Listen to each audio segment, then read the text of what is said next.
में बैर रखना।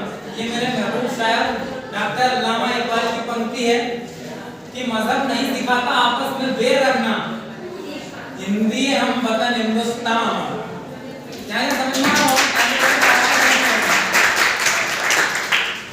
साथियों, भाषा भाव और विचारों की संवाहक होती है। भाषा भावों और विचारों की संवाहक होती है, और अगर भाषा ना हो तो कहीं ना कहीं हम लोग संवाद ना कर पाए। अभी एक बार हम लोग भोपाल ट्रेनिंग को आए थे, तो वहाँ आदिवासी लोग भी आए थे, हिंदू सारे लोग उपस्थित थे, सारे कौम के जाति के। तब वहाँ हमसे कहा गया कि आपको आपकी मातृभाषा में कविता, शेर शायरी या रचनात्मक कर्म, रचनात्मक कर्म का नाम तो क्या होता है, आपकी योग्यता और काबिलियत को मिलाकर आप जो कर सकते हो उसे रचनात्मक कर्म कहते हैं। ठीक है, तो सब लोगों ने अपने अपने स्तर से, कुछ आदिवासी साथी थे उन्होंने पारसी में बढ़िया बढ़िया कविता लिखी। मेरे को पारसी नहीं आती, इंग्लिश भी बहुत कम आती है थोड़ी बहुत हिंदी। तो हिंदी में सैनिक के ऊपर एक कविता लिखी। और एक बात साथियों, एक बात और ध्यान रखना सब लोग, अगर किसी राष्ट्र को बर्बाद करना है, किसी समाज को बर्बाद करना है, किसी कौम को या किसी व्यक्ति को, तो साथियों उसकी परंपरा, उसकी सभ्यता, उसकी संस्कृति और उसकी भाषा को नष्ट कर दो, वो स्वयं समूल नष्ट हो जाएगा।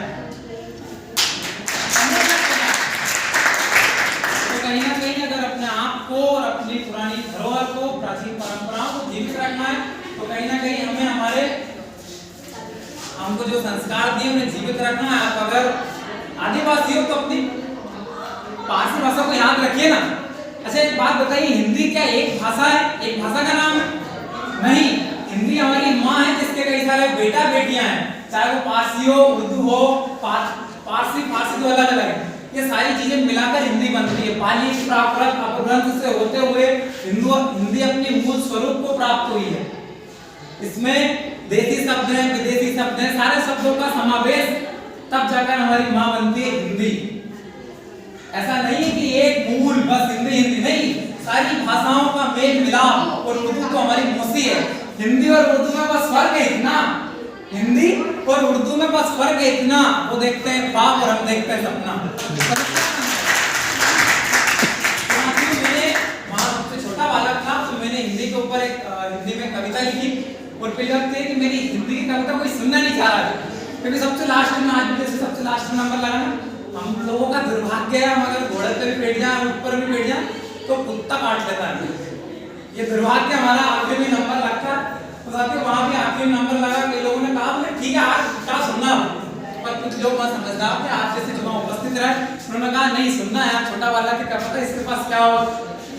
फिर सबसे पहले तो मैंने जाकर ये एक शेर कहा था कि छोटा हूँ तो क्या हुआ, मैं भी आंसू एक, छोटा हूँ तो क्या हुआ, मैं भी आंसू एक, सागर जैसा स्वाद है मेरा, एक बार चक्कर तो दे। तो साथियों, मैंने फिर सैनिक के ऊपर हिंदी में कविता लिखी है, शुद्ध हिंदी में, सुनिएगा। और सैनिक साथियों वो व्यक्ति है, हमारी हर सांस जिनकी कर्जदार है, वो हमारे देश के पहरेदार है। आज वो सीमा पर खड़े हैं, दीपावली का त्योहार आ रहा है साथियों, बड़ी धूमधाम से आज उल्लास के पावन अवसर के आप सभी को ढेर सारी बधाई। अपने घर दिया जलाएं, अपने आसपास दिया जलाएं, लेकिन एक दिया सीमा पर खड़े स्वयं को जलाते हुए सैनिक के नाम भी जलाएं, जिसकी वजह से हमारे घर के उजाले सुरक्षित हैं।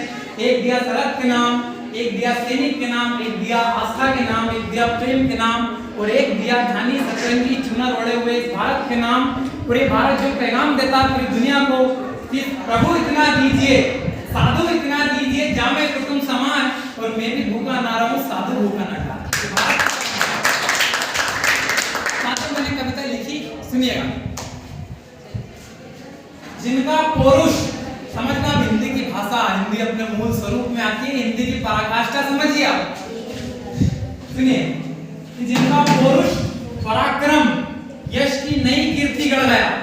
मोबाइल चलाने वालों, व्हाट्सएप चलाने वालों, ध्यान रखो, अब हिंदी आ रही है, हिंदी का स्वागत करो, हिंदी का स्वागत करो बाएं फैलाकर। हम लोगों को हिंदी को गगनचुंबी राष्ट्रीय स्तर या ग्लोबल स्तर तक पहुंचाना है। मेरी मां, तब कहता हूं कि जिनका पौरुष, पराक्रम, यश की नई कीर्ति गढ़ गया, जिनका सर बिना मोल लिए भारत मां को चढ़ गया, जिनके पद चिन्हों पर चलकर हम गर्वित होते, जिनके हौसले देख दुश्मन विवेक होते, जिनकी अमर गाथा को पढ़, जिनकी अमर गाथा को पढ़ जाग उठे हर तन मन, ऐसे सैनिकों को सशक्त नमन, ऐसे सपूतों को प्रणाम, ऐसे सैनिकों को सशक्त नमन, ऐसे सपूतों को मेरा आभार नमन, जिनकी दृष्टि से हिमालय बोना हो जाए, जो चाहे तो चट्टान दोना हो जाए, जिन्होंने त्याग दिया घर संसार अपना, जो भूल गए पहला प्यार अपना। शादी हुई और 2 दिन बाद ही से सीमा पर जाना पड़ा।